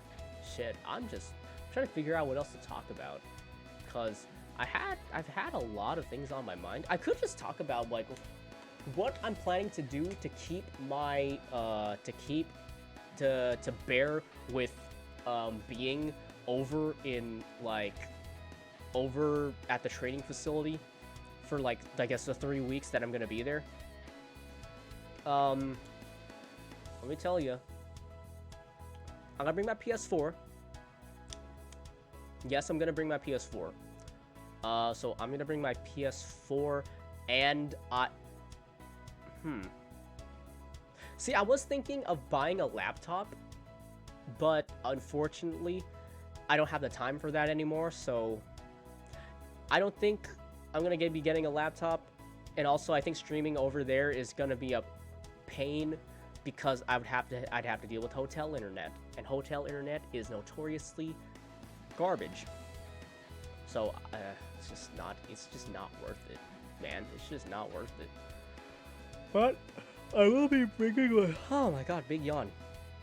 I will be bringing my PS4 over there because I have a couple of games I can actually play over there, and just really just play to all hell and back, and it'll probably keep me sane, so I can keep my mind away from just the fact that I'm there.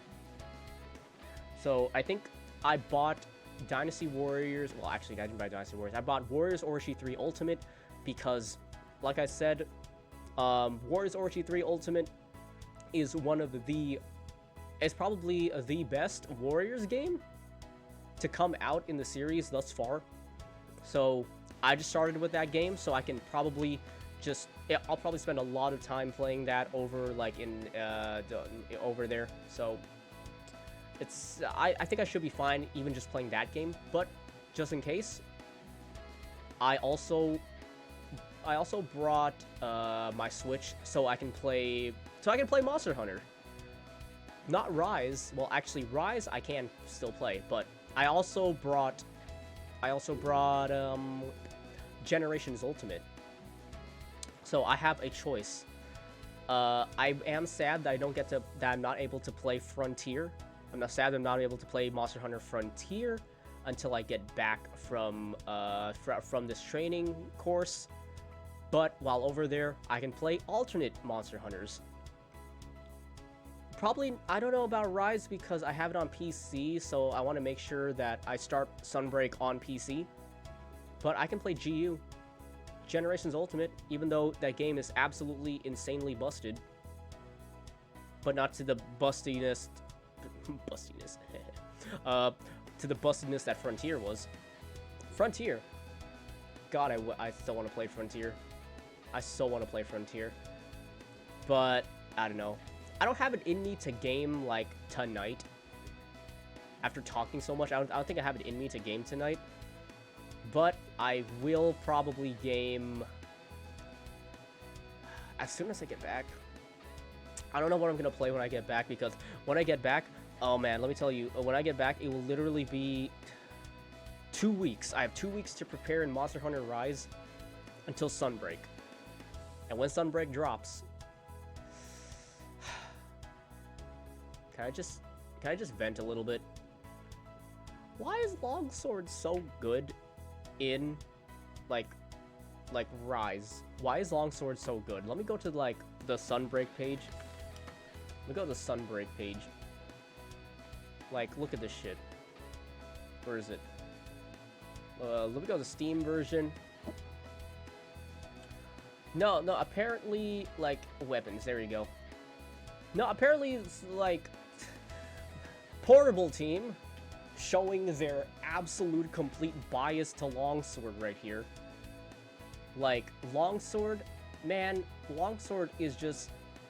With Sunbreak dropping, Longsword will become literally, like, the best weapon out of every other weapon standing on par with, or well, standing on par with the gunners. So if the guns are basically, well, how do I say this? For the history of like Monster Hunter, people have basically been saying that, yeah, the gunner type of weapons have always been good. They've always been good. They've never not been good. But when it comes to Blade Master weapons, sure, you had some really good ones. Well, get really good iterations of ones in the past, but they never really like superseded each other to an extreme amount. The longsword, apparently, in Rise, thanks to the portable team bias, longsword has basically become just the standout Blade Master weapon. Yeah, because not only can longsword, like, longsword has literally, like, I think, has like, 2 counters right now. It has a Foresight Slash, and it also, has, what's it called? EI Sheath. So it has, like, 2 counters right now. One gives you meter. Well, one increases the stage of your, like, spirit slashes. One gives you, just, like, iframes and, like, a counter, yes. But apparently, the Sacred Sheath combo, the Sacred Sheath combo is also 2 counters. This new switch kill right here is apparently 2 counters, because apparently during the Sacred Sheath combo, if you get attacked, then you will auto-counter. You will actually auto-counter. It will consume 1 gauge of spirit, but you will auto-counter. But if you time this right, not only will you not lose the spirit gauge, you will actually get the perfect counter and just basically a big meaty attack. And not only that, it's a charged attack too, so now its longsword is also greatsword. Again, in a retroactive way. Well, not a retroactive way, but you know. So this weapon now has 4 counters. It has Helm Splitter, so it does DPS out of the ass. It can upkeep itself really easily because of the switch skill thing, so now it has Silkbind Sakura Slash. Actually, no, it has 5 counters now, because it has Serene Pose. So this weapon has 5 counters, and it also has a fucking, like, skill that creates a multi-hit area around yourself to further increase the DPS of the weapon. This weapon is absolutely, it absolutely supersedes the other Blade Master weapons. It absolutely supersedes the other Blade Master weapons now. Like, fuck, man, I was excited about Switch Axe getting like a new combo, getting more morph slashes, and getting its own counter as well, because this counter puts you into amped state if you successfully do it. So, like, in a way, it's a skill to honor, like light sword counter in Frontier, so that's cool. So there's no Demon's Riot, mind you. Yeah, there's that. I was excited about that. And then, like, Great Sword getting its own, like, uncharged combo structure and everything. That's cool. Just all of this shit. It's like, oh wow, all of this shit is cool. This seems pretty cool. And then Longsword just it keeps getting stuff added to it. Its Longsword is now a Great Sword. So not only is Longsword a lance, it's also a Great Sword, and it's also just fucking everything so far. But apparently, like, dual blades are in a pretty good spot already. Dual blades, in my opinion, they're an example in Sunbreak when you add the right stuff to the weapon, because the thing that dual blades gets, they are all to the benefit of its specific playstyle, instead of trying to expand to cover the bases that other weapons already do. So dual blades, they don't have like a counter, but the stuff that I get, they added like a slide slash combo, so you can attack while evading. So just this adds to its highly offensive playstyle, and then it just gets a big Unga Bunga skill with like Spiral Slash.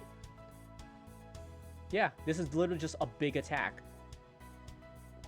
It doesn't do anything to cover cover what other weapons specialize in. It just further increases Dual Blades' own playstyle, which is high offense. It doesn't try to step on other like weapons' toes like Longsword does, but it just basically improves its own like niche.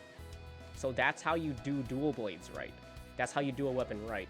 With Longsword is supposed to be the like consistent DPS. It was supposed to be the consistent DPS, like using like the right positioning and then a consistent upkeep of Spirit Slash combos and everything.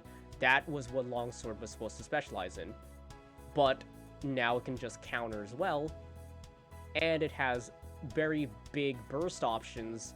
And it's just what was the burst weapon? What was supposed to be the burst weapon of Monster Hunter?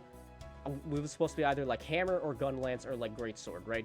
They have burst options. I think Greatsword is the quintessential like burst, the quintessential burst king because of TCS.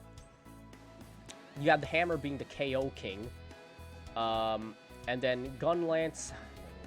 I don't want to talk about Gun Lance. Gun Lance keeps getting shafted.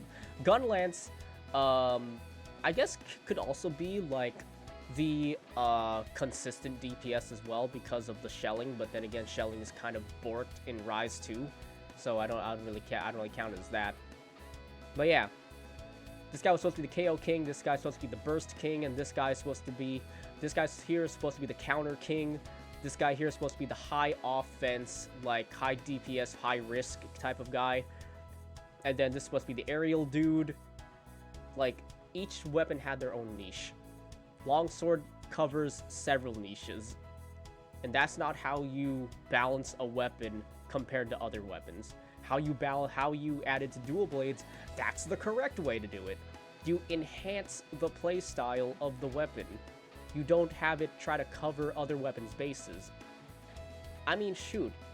You could even say that about, like, Switch Axe. Switch Axe, it didn't need a counter. But, I mean, I personally like counters in the first place, so hey, maybe I'm kind of a hypocrite for that, but yeah, Switch Axe, what is Switch Axe anyway? Switch Axe is supposed to fill the same niche as, like, it was actually, I think Switch Axe was supposed to fill the same niche as, like, Longsword, like, using positioning, and then just, like skillful transitioning between Axe mode and, like, Sword mode, and upkeeping Sword mode via, like, via certain stuff, is supposed to be, like, Switch Axe supposed to keep up with the consistent DPS that Longsword was supposed to. So Switch Axe was supposed to be that. Now Longsword does it better than Switch Axe. Yeah. And then the Gunners, I don't think I have the right experience with Gunners to even know what they're supposed to be doing. But, I mean, apparently the Gunner weapons are just really good in general, so there's that. Yeah. So, I am going to be playing Longsword in Sunbreak because I just want to experience just how absolutely busted the weapon is. Longsword is essentially like a frontier weapon in a mainline game now because of everything it can cover. But I'm also going to be playing Dual Blades and also Switch Axe. I'm not going to be playing Gun Lance anymore, neither Lance. Greatsword possibly. But for now, Switch Axe, Dual Blades, and Longsword. But for some reason I feel like I'm gonna end up playing Dual Blades and Longsword a lot. But as a point of pride, probably Dual Blades the most often, because I think Dual Blades really just convey the speed at which, like, they really reflect well on the speed at which the mainline games are right now. Or like how fast Rise is. Like Rise is a pretty like fast movement enhanced game. And I think Dual Blades really like exemplify just the state the game is in. So playing Dual Blades to me feels like a natural fit. So I'll probably do that. Probably play Dual Blades. But if I know if I want to like get good and then be like the best, the best around, where none can keep me down because of like dev bias, I would be playing Longsword, which I do have a Longsword set already, so that's but I can already tell because of how overblown Longsword is, there's gonna be I think there's gonna be an uptick in just online lobbies where you will get kicked just for playing the weapon. I've heard of people absolutely like committing to doing that now, and I'm like, wow.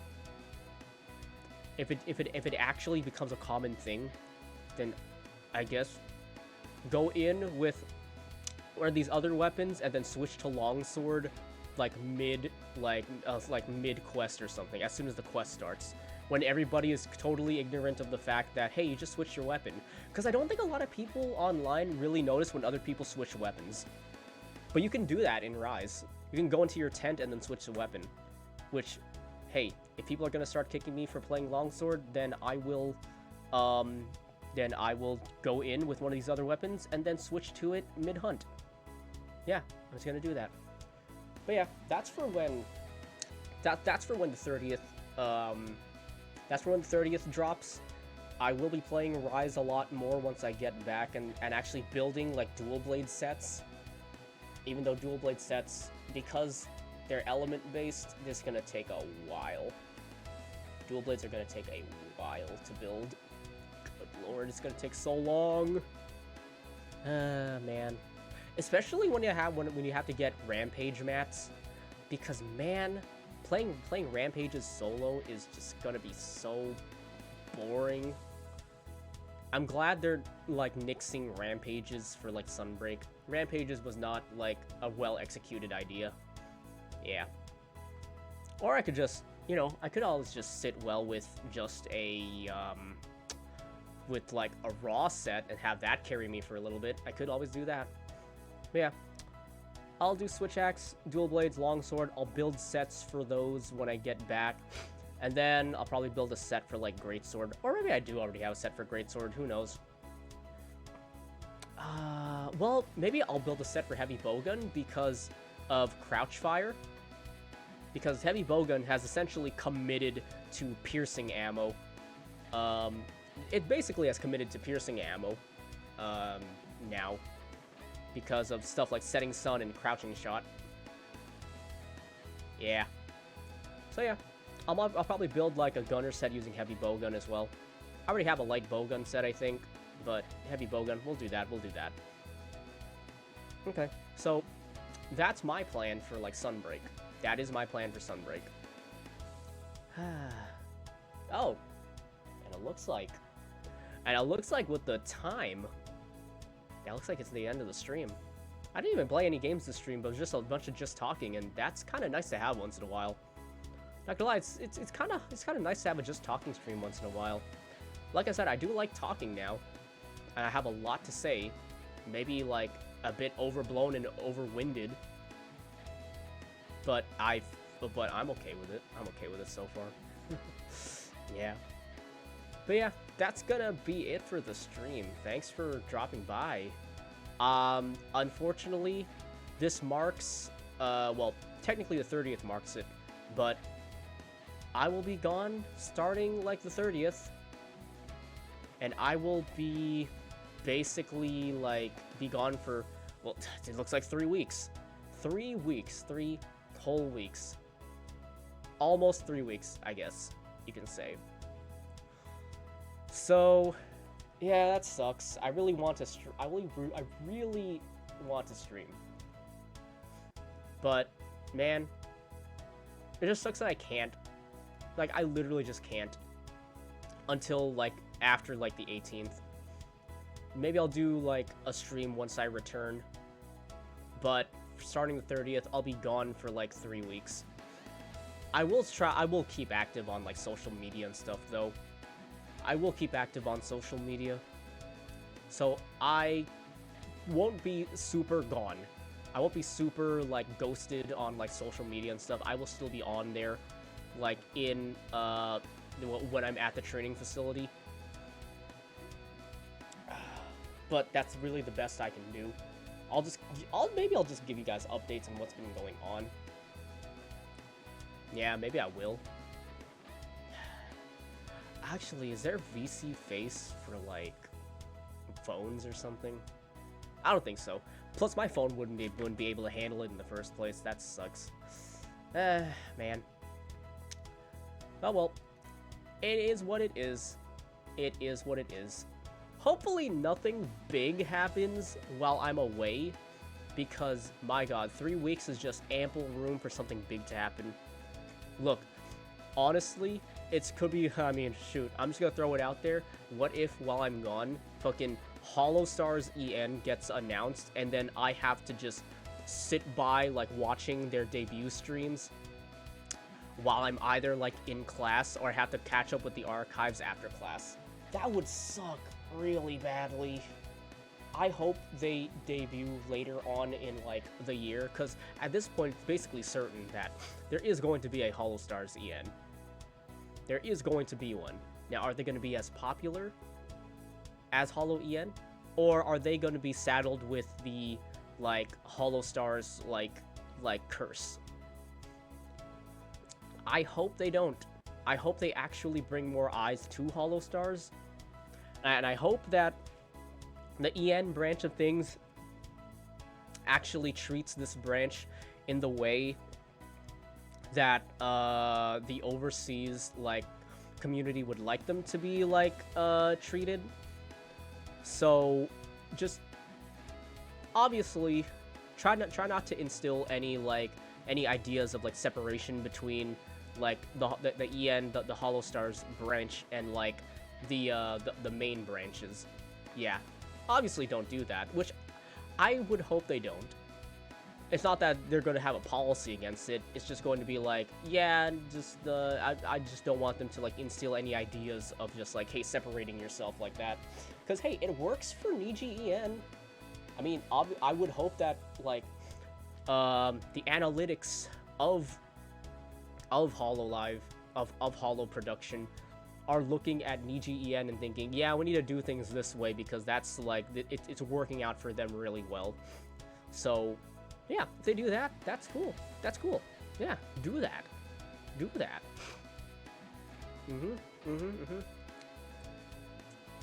Well, but that's assuming if they actually, like, announce... if they actually announce Hollow Stars EN after, like, during the time I'm away. I would like them to announce them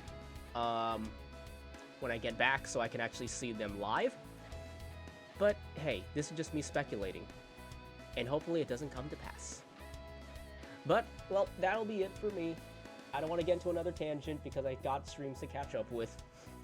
And that's going to be my last stream for like 3 weeks. So apologies that this has to happen. But hey, to those of you that followed me, I'm very sorry that this has to happen, but I can't really do anything about it because I don't want to get demoted at work. But follow me on social media if you just want like little nuggets of, hey, this is how I am. If you want to see just me tweeting out a whole ton of my thoughts because that's just what I do, follow me on just Twitter or just YouTube. I'm gonna try to throw up some I'm just gonna try to throw up some archives of like streams on like YouTube. That probably won't satiate people for until I get back because it's like that's not enough for like 3 weeks, right? But yeah. Just go ahead and follow me if you want to. But until then, I hope you all have like a good time. I hope you all like enjoy the rest of your day. I will be back when I get back, and then we're just gonna get back into it with a lot of Monster Hunter. I hope that doesn't deter people. But hey, if it deters people, it deters people. Maybe I'll throw in an Ace Combat stream in the middle of it just to, like, vary it up, but it's gonna be a lot of Monster Hunter, just a lot of grinding. Don't you like grinding? I freaking love grinding, right? I don't like grinding at all, but hey, that's just the kind of shit that I gotta deal with. But anyway, I'm gone. I will see you soon. And if soon is in like 3 weeks, I will see you then. So, good night, or good morning, or good afternoon, or whatever time zone you live in. Have a good day. And I will be back soon.